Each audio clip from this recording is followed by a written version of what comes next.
Le chef de l'État, Michel Martelly, a eu mercredi un déjeuner de travail avec les membres de la Fédération des chambres de commerce et d'industrie allemandes à Berlin. Et au cours de la réunion qui s'est déroulée à la Maison de l'économie allemande, le président Martelly a présenté les multiples opportunités d'affaires qu'offre Haïti, assurant que son administration déploie des efforts constants afin de créer un cadre propice aux affaires. Dans son intervention, le président Martelly a salué la coopération haïtiano-allemande, jugeant qu'elle a permis d'améliorer les conditions de vie des couches vulnérables de la population. Et de son côté, le président de la Fédération des chambres de commerce et d'industrie allemande, M. Hugo Kramer, qui n'est pas resté insensible au discours du président Martelly, a promis d'envoyer en 2015 une mission d'exploration à Port-au-Prince. Le Premier ministre Laurent Lamotte a fait sa déclaration définitive d'impôt sur le revenu ce jeudi à la Direction générale des impôts, la DGI. Par cet acte, le chef du gouvernement dit vouloir lancer un signal fort aux employés de l'administration publique afin qu'ils lui emboîtent le pas. Moi-même comme Premier ministre, je me déplace, je viens faire une déclaration définitive. Et je encourage que tout le monde fasse, que ou c'est ministre, que c'est directeur général, que c'est secrétaire d'État, que c'est dans le secteur privé, grand commis, petit commis, moyen commis, quel que soit haïtien, nous encourageons pour que vous fassiez déclaration définitive impôt sur le revenu. Nous gagnons du 1er octobre jusqu'au 31 janvier pour le faire. Et c'est un moyen pour que le service que nous avons demandé, nous gagnons. La population en général, nous connaissons que c'est deux pratiquement recettes que l'État gagne, c'est recette DGI avec recette douane. Donc, il faut que nous protéger ça. Il faut que nous courions DGI dans le travail que la faire. Et c'est pour ça que nous, personnellement, je dis, pour nous faire déclaration ça, pour que le reste pays a tout, que si le Premier ministre en fait, le président en fait, tout reste pour nous pour faire normal. Le directeur général de la DGI, M. Morland Miradin, qui s'est réjoui de ce geste du Premier ministre Lamotte, a fait remarquer que c'est bien la première fois dans l'histoire de ce pays qu'un chef de gouvernement vient personnellement faire sa déclaration définitive d'impôt sur le revenu. Plusieurs centaines de personnes ont manifesté comme prévu ce jeudi dans la commune de Carrefour dans le but d'exiger la libération du porte-parole de la FOPARC, Timothée Rony, et de l'activiste politique Byron Odigé, arrêté dimanche dernier lors d'une manifestation anti-gouvernementale. Partis du Bel-Air, les manifestants se sont rendus devant le commissariat où un important dispositif de sécurité avait été mis en place par les autorités policières afin d'éviter les dérapages. La circulation était paralysée sur la route de Carrefour par la présence de ces manifestants qui ont d'ailleurs essuyé des jets de pierre amartissants. La police a dû intervenir pour rétablir l'ordre. Ils étaient plusieurs centaines à défiler ce jeudi de Bel-Air à Carrefour en vue de réclamer, comme d'habitude, la démission du président Martelly et la libération de Byron Odigé, Timothée Rony et des militants appréhendés lors de la manifestation du 17 octobre dernier. À l'initiative du MOPOD, de la FOPARC et de l'OTAN, ce mouvement s'est dirigé vers la prison de Carrefour, communément appelée Oméga, là où étaient gardés les détenus depuis dimanche.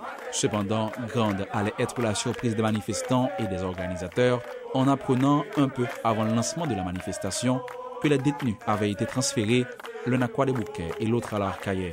Leur avocat, André Michel, n'a pas caché sa stupéfaction. Nous pas au courant, ils ont fait libre, ils sont capables d'augmenter la pression sur les militants. En façon pour dire, les ou dans manifestation avec l'opposition, non seulement il n'y a pas arrêté, mais il y a voyé en prison bien. Malgré tout, les initiateurs ont décidé de maintenir la manifestation et de respecter la destination initiale, la prison civile de Carrefour. Le représentant du MOPOD, Serge Jean-Louis, voulait croire que les résultats serait le même. Carrefour sont communes, même à Pétionville. Carrefour sont communes, même à Delma. Carrefour sont communes, même à la première circonscription de Port-au-Prince. Donc, tête droite Carrefour, justement pour nous demander libération tout prisonnier politique qui dans le pays a. Une manifestation qui n'a pas bénéficié de la présence des têtes de file habituelles. Moïse Jean-Charles était absent pour cause de décès de sa mère. Tioneb Delpé était empêché et Assad Volsi était presque invisible sur le parcours. Et pour cause, le coordonnateur de l'OTAN fait l'objet d'un mandat d'amener. Le mouvement s'est déroulé sans grand incident majeur. Si à 2 reprises, des individus ont tenté de lancer des pierres sur la foule, la police a pu intervenir à temps et favoriser le bon déroulement de la manifestation qui a pris fin effectivement devant le centre d'incarcération Omega.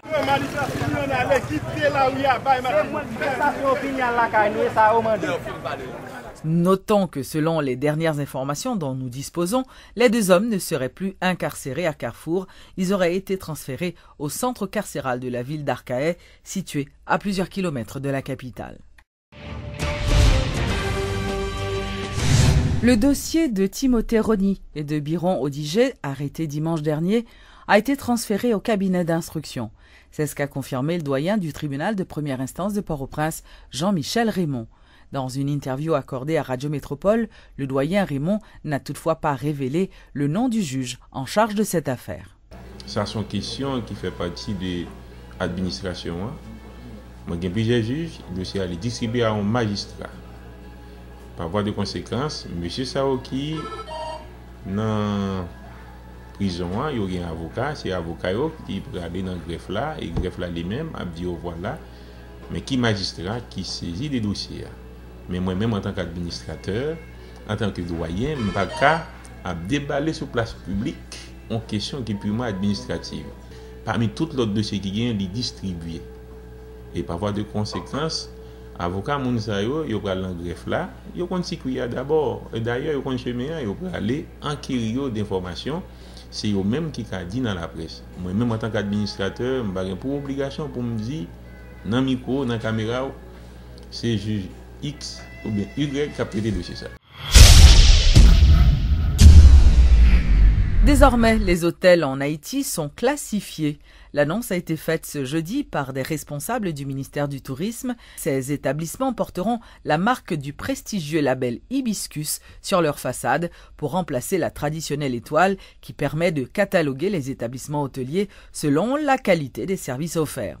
Ainsi, dans ce nouveau schéma, 5 hibiscus est la qualité maximale et 1 hibiscus la minimale des établissements touristiques. Son étude qui était faite, disons, sous 1 an, côté que yo allé, y a visité l'hôtel, yo y a regardé, yo retourné, yo fait inspection, yo bay résultat sur inspection, yo ba un délai pour hôtel capable et réagir, hôtelier capable réagir s'il pas satisfait avec résultat.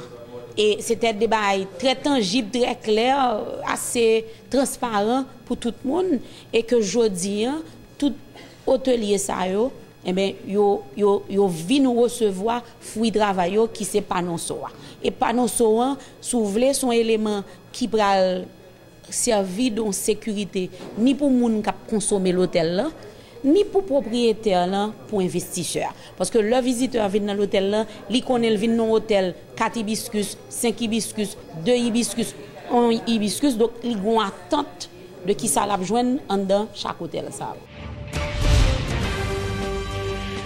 La Fondation d'aide humanitaire aux Dominicains vivant en Haïti demande elle aussi aux autorités dominicaines de revenir sur sa décision de déchoir de leur nationalité des Dominicains d'origine haïtienne, tout en dénonçant le rapatriement massif d'Haïtiens vivant en territoire voisin. Nous-mêmes, dans la Fondation Fadova, nous estimons décision ça injuste parce que nous connaissons qui importance Haïtien gagne dans le développement de la Dominicanie. Haïtiens sont présents dans tout secteur en République dominicaine. Ils travaillent dans la construction, dans l'agriculture, éducation. Le gouvernement dominicain a de rendre Haïtiens un gros hommage. Parce que, Jean Rousseau dit, Haïtiens contribuent en pile dans la République dominicaine. Je dis dans la question développement. Nous demandons au gouvernement dominicain pour lui retourner pressé sous décision ça. Parce que nous-mêmes, en tant que Dominicains qui vivent en Haïti, nous pas jamais subi aucune discrimination. Haïtiens sont toujours bien accueillis nous. Côté, nous passons dans le pays. Nous avons profité de l'occasion ça tout pour nous dire un gros merci pour le gouvernement pays d'Haïti qui toujours bien traité citoyens dominicains qui vivent sur le territoire pays d'Haïti. Presque chaque semaine, vous voyez tourner un paquet haïtien qui a cherché la vie de l'autre bord frontière. les ap voye tourner, yo voye tourner sans rien. Ça veut dire toute si économie yo fait là-bas, yo pas ti quitter. Des fois, c'est à sous pour yo seulement yo entrer à Haïti. Pratique ça pas bon. Yo fait plus mal à l'économie dominicaine. Nous demandons gouvernement dominicain pour yo font camper sur rapatriement par ban ak pa paquet haïtien yo. Et puis, n'a pas encouragé haïtien yo pour yo suspendre rentrer illégal sur territoire dominicain. Nous avons un projet qui n'a lancé rapidement pour jeunes yo, spécialement élèves yo dans pays ya. Yon journée prévention contre drogue et violence qu'a réalisé 29 novembre 2014. Activité ça a pour objectif pour sensibiliser jeunes yo, principalement élèves yo, pour yo pas tomber dans question drogue et puis question violence. Nous disponibles pour tout le monde qui t'a voulu porter support yo pour qu'à permettre activité ça bien passer.